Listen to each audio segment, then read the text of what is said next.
Hey, what's going on, everybody? Bit Andy here, and today I am very excited to announce the very first episode of the RavenQuest podcast with Andy, where we take you from patch notes to profits.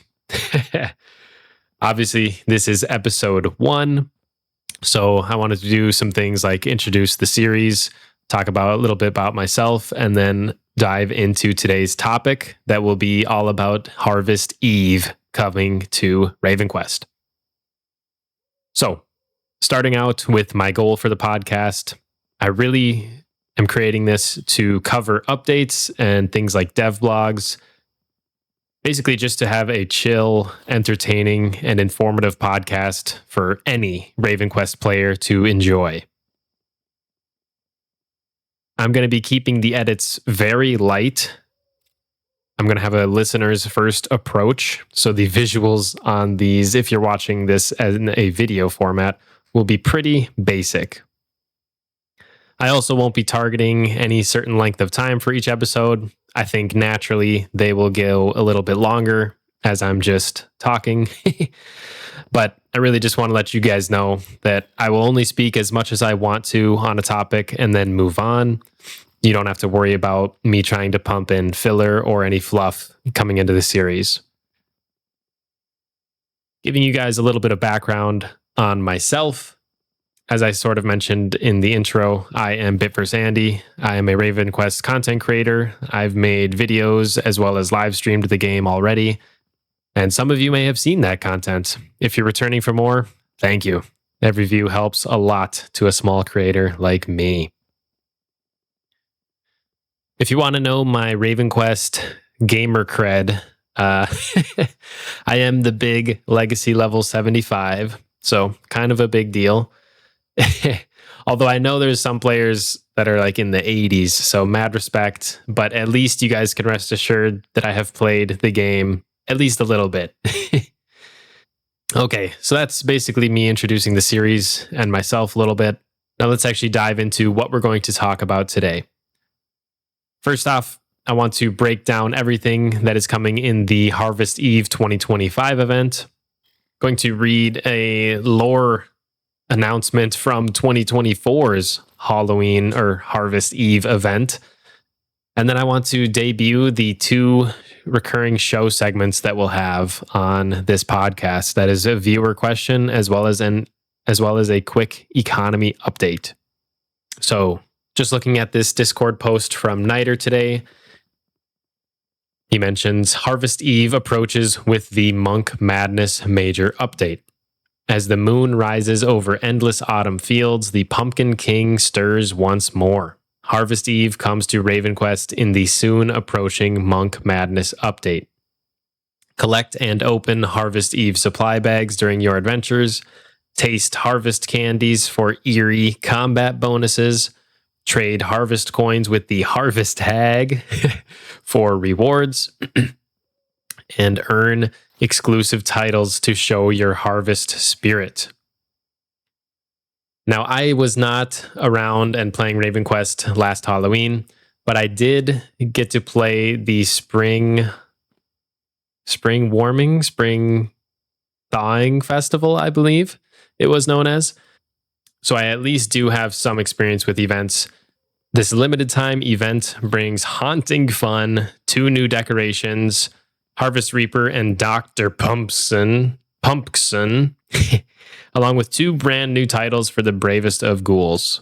Read the full devlog for all event details now.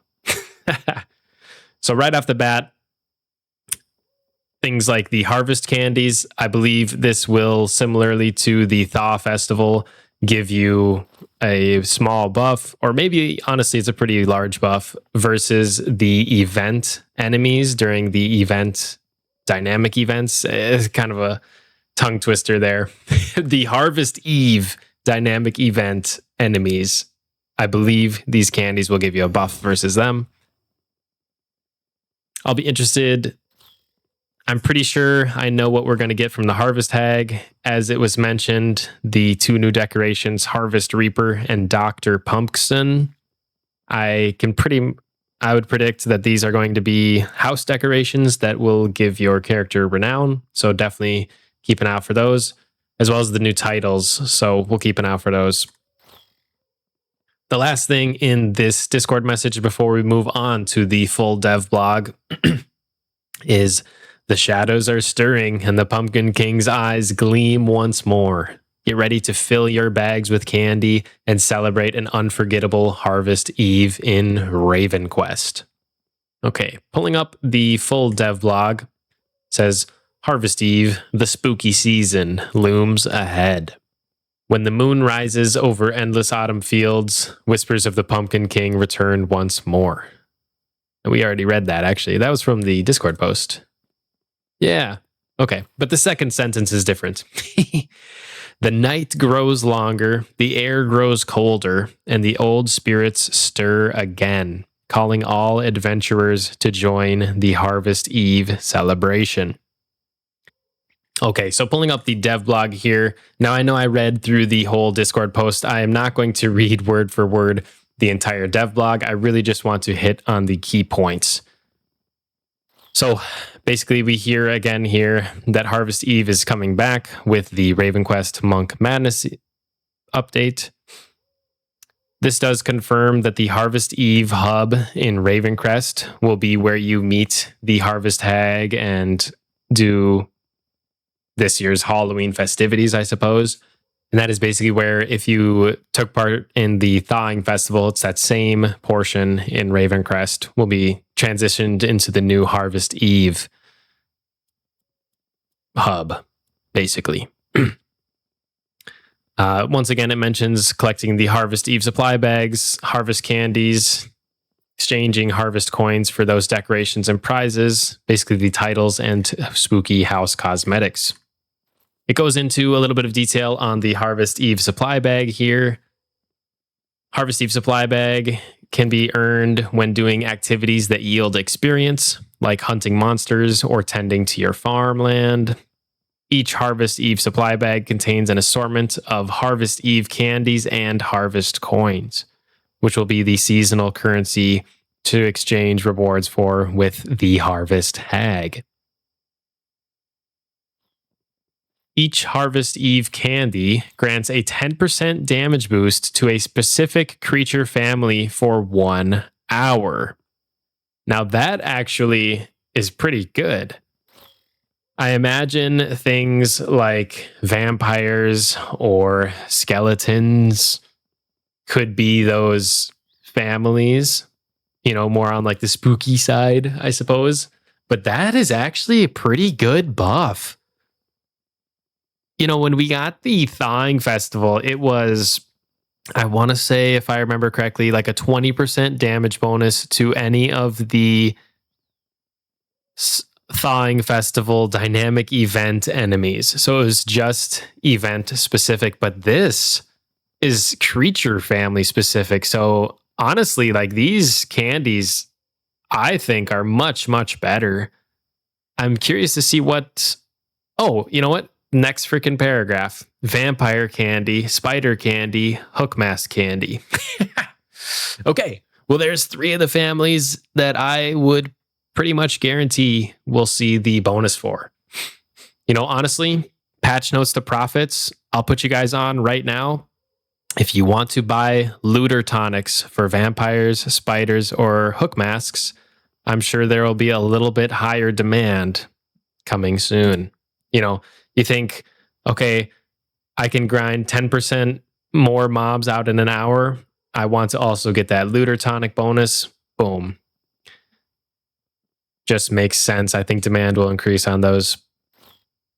On top of the tonics probably shifting demand, I would imagine any drops from vampires, spiders, or hook masks could also have a supply shift. If indeed people are going and killing 10% more vampires with their 10% damage boost, the supply of cosmetic materials that vampires drop is going to increase. So I would expect these specific drops from these creatures to have a shift in price, probably getting cheaper. So beware, if you have any materials from these three creature families, you might want to sell them now and buy them back later as they're cheaper. But this is all speculation. Beware. The next section of the dev blog is talking about the Harvest Hag and the rewards. Mentions trading in your Harvest coins for exclusive house decorations and even more Harvest candy, Harvest Eve candy. It says this year she has prepared 2 new house decorations. There is the Harvest Reaper as well as Dr. Pumpkson. If you're watching on video, I do have the dev blog pulled up and you can see what I believe is Pumpkson right there and then the Harvest Reaper right there. Pretty cool. Obviously, they look pumpkin themed and designed. So if you're into... Now, both are animated and look pretty good, especially if you're into pumpkins and like the Halloween spooky vibe. And I believe if they are in line with other house decorations and such, that these should also give your character renown. So fame min-maxers will definitely want to get your hands on this. Also, patch notes to profits. I mean, seriously, these are going to very likely be NFTs. If, I would pretty much put a guarantee that these are going to be NFTs. You could literally profit by farming the event, earning these NFTs, and selling them to another player. On top of, a lot of people have big FOMO or think that this is like a big brag to have all of the house decorations. So, especially when it's a limited time event, people cannot get this year round, as well as I'm expecting next year's Harvest Eve to have even different house decorations. So, definitely try your best to take advantage of this while you can. On top of the Harvest Eve house decorations, there is also titles. Now, apparently there is 2 returning titles. That is Spooktastic and Sweet Tooth. Spooktastic, all you need to do is log in during the event period. Boom. Renown gained, right? Sweet Tooth, all you need to do is eat 1 of each Harvest Eve candy. And if it is just those 3 that we talked about, that would be 1 vampire, 1 spider, and 1 hook mask candy, which I'm hoping is pretty cheap and doable for everyone.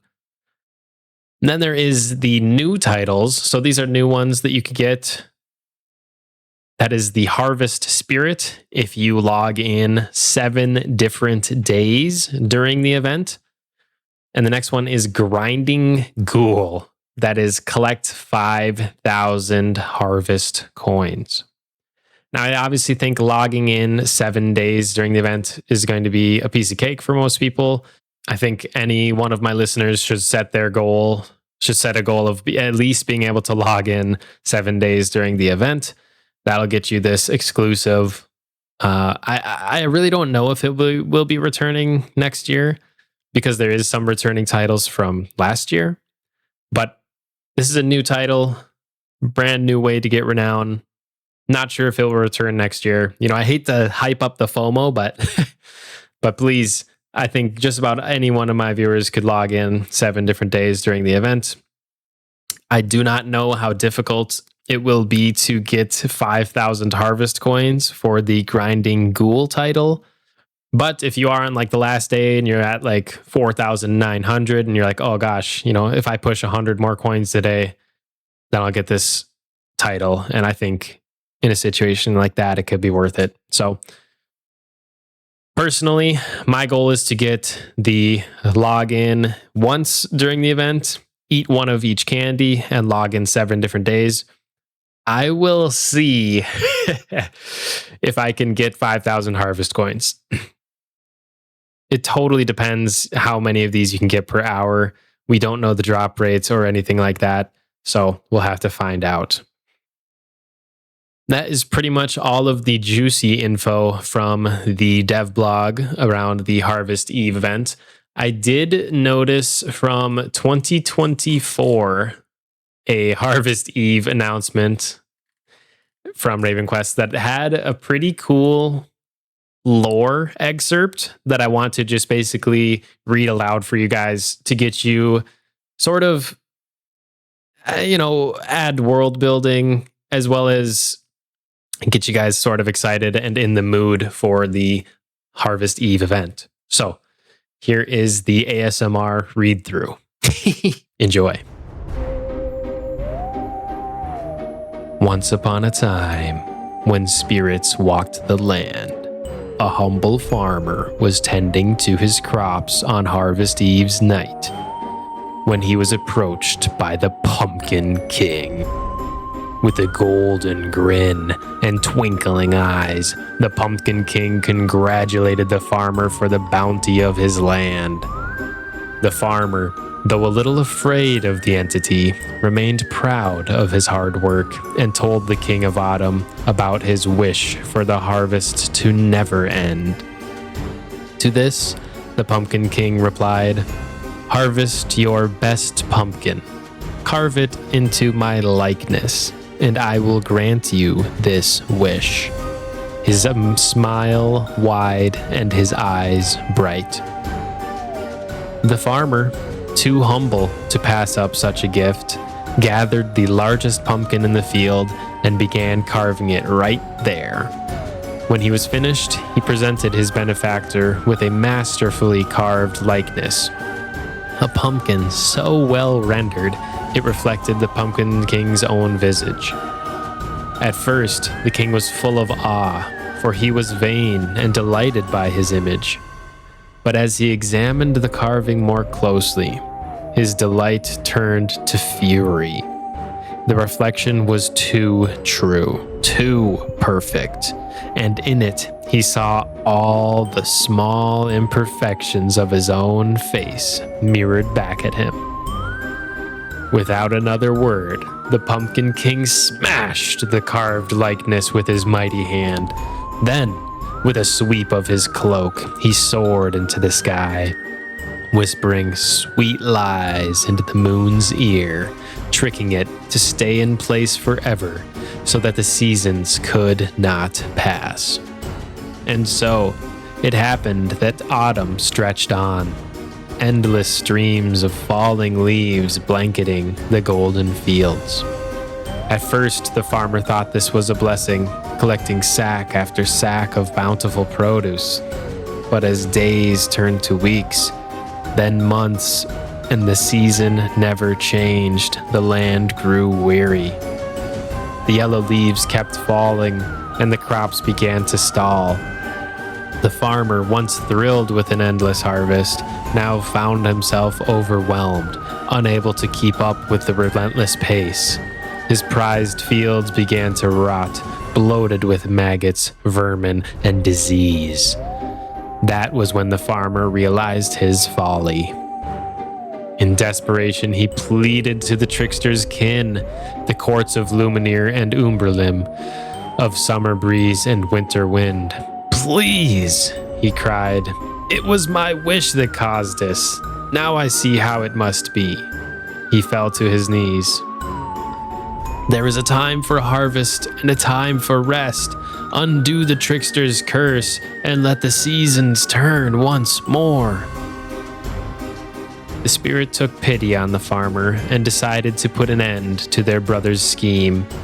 They broke the endless autumn and restored the natural cycle of the seasons, binding the Pumpkin King to the shadows where he could no longer meddle with the world. But his vanity could not be fully tamed. On the night of Harvest Eve, he is free to roam again, searching for tributes made in his image.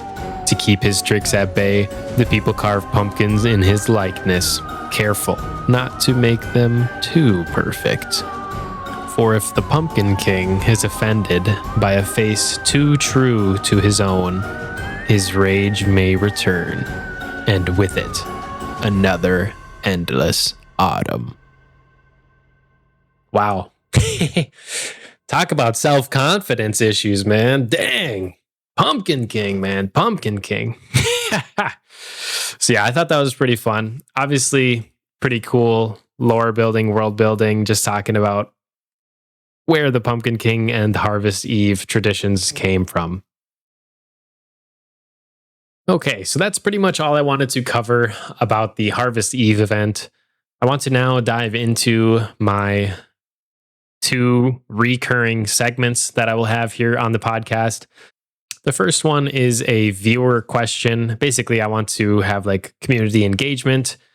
Each episode, I'll be picking a viewer commented question from a previous episode. So if you have any questions for me, definitely drop one below.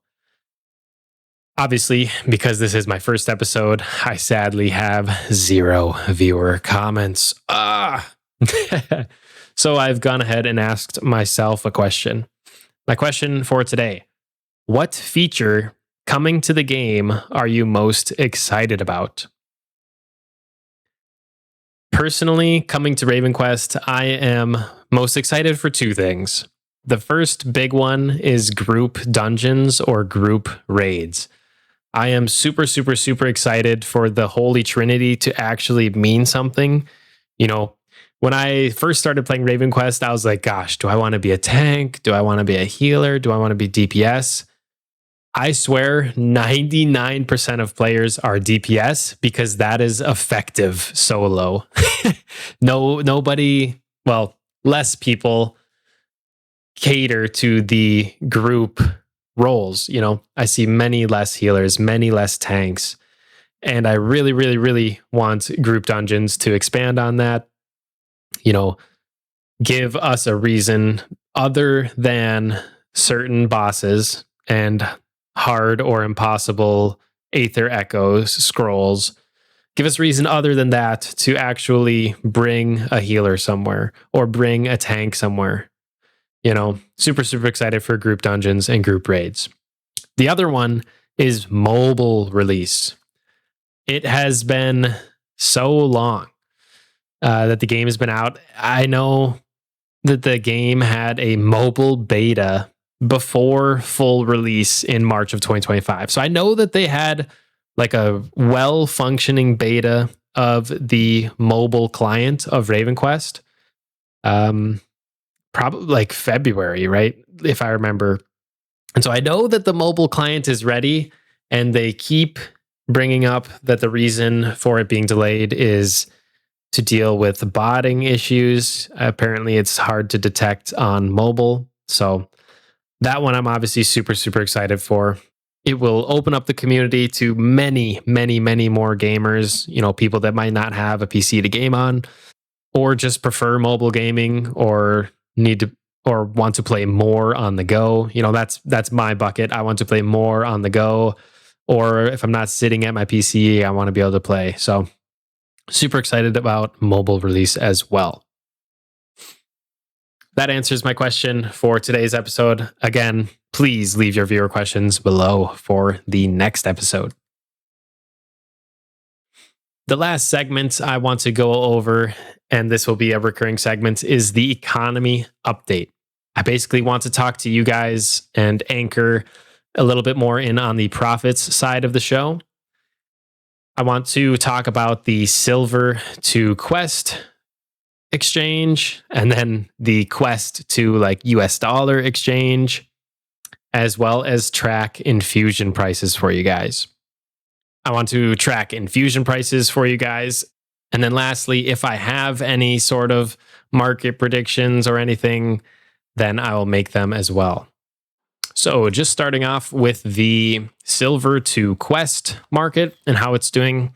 Today we can see that the price to buy one quest token is 19,038 silver. Today we can see that if we were to sell one quest, we would get 19,038 silver, and other way around, 19,108. To keep it simple, I'm just going to do the best current buy offer of 19,038. And today's quest price is just over 1 penny. We'll punch that as well into the spreadsheet I've got. And basically, with silver to quest at an exchange rate of 19,000 and quest value at just about 1 penny, $1 worth of silver is 1,762,778 silver. The silver to quest ratio has been hovering around 20,000 since the release of the game. I mean, I've seen it waver up and down a little bit, but really, I am amazed at how steady the silver to quest exchange has been. Roughly 20,000 silver to one quest has been like the golden standard for very, very long, pretty much since release. So that's holding steady. Quest value has not been holding steady. As we know, that's been slowly coming down since the release as well. I do want to give you guys a reminder that Quest is a deflationary token. So if you guys think that you are in this for the long term, just note that eventually they're going to stop producing these things and the supply is going to be choked someday. I don't know. Not financial advice, but I have been grabbing some Quest at this price. Okay, so I've input the infusion prices from today, October 23rd. And basically, we're still sitting around the 20 silver per XP cost. And the best deal right now is Warband infusions at a cost of 20.6 silver per XP. And the worst deal is Oceanic infusions, way up, 47 cost per XP. So really hovering around that 20 range, but they're starting to go up a little bit. I mean, there's only one of them under 21 silver per XP, and that's Warband infusions. So this is staying pretty steady, if not increasing a little bit on the cost of XP. Now, as for things to watch for in the market, as I sort of mentioned, from those three creature families, the Candies, Vampire, Spider, and Hookmask, I think there's going to be, honestly, some movement. I think tonics, looter tonics for these three families will go up in price, I predict. And I think that during the event and after the event, the creature products from these three families will decrease. So I really hope you guys are able to try to take advantage of those swings. I also want to call out that as more players log in general, there will be heightened demand for consumables like whetstones, tonics, basically your daily grind consumables. Anything that would pair with these candies to give damage boost, basically increasing your efficiency to grind, whetstones, meals, baked goods, potions, you name it. I could see all of those having a little bit of a greater demand as well. That's pretty much all I wanted to cover in the first episode here. You know, we talked about the Harvest Eve mechanics, rewards, and lore. Talked about the viewer question of the day and some market tips, including the infusion breakdown. Please let me know what you guys thought of the podcast and if you're looking forward to hearing more. But that's going to be all for this one, guys. Until next time, take care and good luck with your grind.